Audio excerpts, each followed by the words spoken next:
Je suis ravie de te retrouver dans cette nouvelle vidéo dans laquelle je vais répondre à quelques questions que j'ai reçues suite à la vidéo sur tuto création de la micro-entreprise sur l'INPI. Donc j'en ai reçu pas mal, donc j'en ai sélectionné quelques-unes des questions que j'ai reçues par mail et je pense que je ferai une autre vidéo pour répondre encore à d'autres personnes. Donc, on va aller à l'essentiel. Juste avant, n'oublie pas de t'abonner à la chaîne si tu ne veux pas louper les prochaines vidéos si ce n'est pas encore fait, et à me rejoindre gratuitement dans mes emails privés si tu veux recevoir beaucoup de conseils, de renseignements et surtout aussi beaucoup de motivation sur l'entrepreneuriat. On passe tout de suite aux questions et donc la première c'est donc bonjour.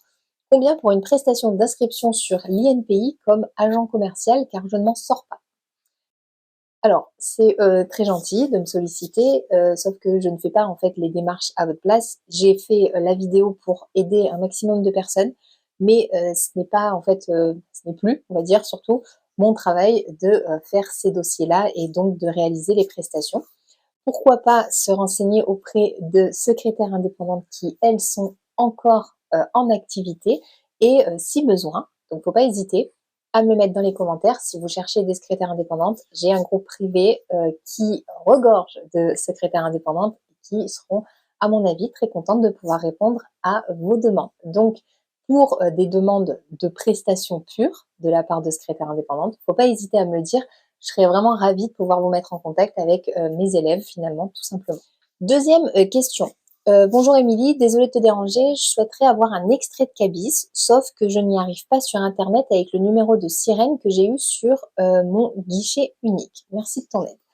Alors, la première chose qu'il faut savoir, pour obtenir un extrait de cabis, il faut être finalement immatriculé auprès du registre des commerces et sociétés. C'est-à-dire qu'il faut soit avoir une entreprise sous une forme morale, et donc une société, donc SARL, SAS, SASU, ce genre de structure, ou avoir une activité commerciale, donc même sous le statut de la micro-entreprise, entrepreneur individuel. Si tu n'es pas immatriculé auprès de ce registre-là, tu ne pourras jamais obtenir d'extrait de cabis parce que l'extrait de cabis est dédié à ces formes juridiques ou d'activité. Pour obtenir par contre un certificat d'immatriculation. Là, c'est vraiment ce qui permet à toutes les entreprises, quel que soit leur statut, quelle que soit leur forme juridique, leur activité, d'obtenir finalement une sorte de carte d'identité de leur activité. Et donc, ça s'appelle un certificat d'immatriculation. Il va falloir se rendre sur le registre national des entreprises et en l'occurrence, en passant par l'INPI, tu vas pouvoir y accéder très facilement. Donc, pour obtenir un certificat d'immatriculation, on va aller sur le registre national des entreprises qui permet à toutes les entreprises, quelle que soit leur forme, leur statut, leur activité, d'obtenir leur carte d'identité d'entreprise. Et pour ce qui est des formes morales et des activités commerciales, on va pouvoir aller sur Infogreffe pour obtenir notre extrait de cabis. Et je vais le noter aussi. Petite précision, il y a un site qui permet d'obtenir son extrait de cabis gratuitement plutôt que de le payer quand il s'agit de notre propre entreprise. Et donc, je vais mettre l'info aussi dans la description, comme ça va permettre à toutes les personnes qui en ont besoin de pouvoir y accéder. Alors, autre mail. J'ai reçu encore, donc je souhaitais vous remercier pour vos vidéos qui sont très pédagogues et d'une aide précieuse, donc merci beaucoup. Mais il y a quelques points que je n'arrive pas à résoudre malgré tout. Ah, quel est votre tarif quand vous montez un dossier, s'il vous plaît? Le faites-vous à distance? Encore une fois, là, en fait, je suis plus dans cette situation. Je ne fais plus les dossiers à la place des autres. C'est fini.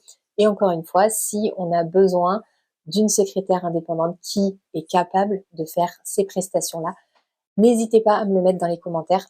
Ça serait vraiment un plaisir pour moi de pouvoir donner finalement les noms de mes élèves qui sont capables de réaliser ces prestations. Alors ensuite, autre question. Bonjour, comment puis-je faire si je n'ai pas fait ma demande d'ACRE juste après ma création d'entreprise? Alors, normalement, et comme je l'avais dit, la demande d'ACRE, donc ça c'était la deuxième vidéo qui suivait pour faire la demande d'ACRE en fait quand on fait notre immatriculation. La demande d'ACRE, elle doit être faite normalement au plus tard le jour de la demande de création de l'entreprise. Et donc en fait, normalement, c'est on va dire une raison qui pourraient être mises en avant pour l'irrecevabilité de la demande de l'ACRE. La seule chose, c'est que donc c'est ce qui est écrit sur le site de l'URSSAF, sur le formulaire à compléter et que j'avais mis dans la description de la vidéo. La seule chose, c'est que je me suis rendu compte que, à mon avis, il y avait un petit peu, on va dire, de laisser passer, parce que plusieurs personnes m'ont dit que malgré tout, elles avaient réussi à obtenir l'ACRE, malgré le fait que ça a été demandé un petit peu après. Donc moi, personnellement, je me dis que bon, si ça n'a pas été fait dans les temps, il faut quand même le tenter, en fait. Même si on le fait plus tard, mieux vaut tard que jamais. Donc, je te conseillerais de, même si tu ne l'as pas fait au moment où il le fallait, de quand même le faire et de voir si ça fonctionne. Parce qu'apparemment, pour certaines personnes, ça a fonctionné. Alors, on répond à une dernière question. Bonjour, petite question à vous poser. Je viens de créer mon auto-entreprise, mais il y a 3 ans, j'avais créé un compte URSSAF sans avoir d'entreprise. Comment cela se passe? Est-ce dérangeant? Et j'aurais aimé changer l'adresse mail de ce compte. Alors, normalement, si tu as déjà un compte à ton nom, tu dois pouvoir le réutiliser et en faisant la procédure sur l'INPI, l'avantage, c'est que tous les organismes, voilà, tous les services qui doivent être informés de la création sont informés et ont des informations personnelles.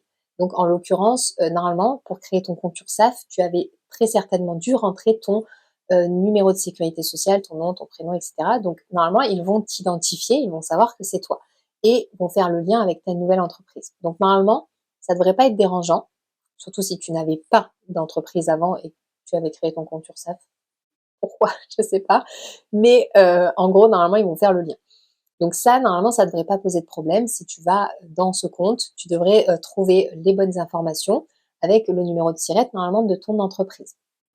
Ensuite, pour ce qui est de changer l'adresse mail, c'est hyper simple, on peut le faire, et donc ça vaut pour tout le monde.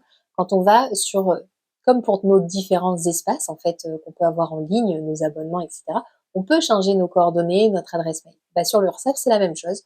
Tu vas dans les paramètres du compte et tu vas modifier ces informations qui peuvent être très facilement modifiées. J'espère que toutes ces réponses seront utiles à beaucoup de personnes et surtout que les personnes qui m'ont écrit ces emails se reconnaîtront. N'oublie pas de t'abonner à la chaîne si ce n'est pas encore fait pour voir les prochaines vidéos et à me rejoindre gratuitement dans mes emails privés pour recevoir énormément de renseignements, de conseils et beaucoup de motivation sur l'entrepreneuriat. En attendant, je te dis à très bientôt dans une prochaine vidéo.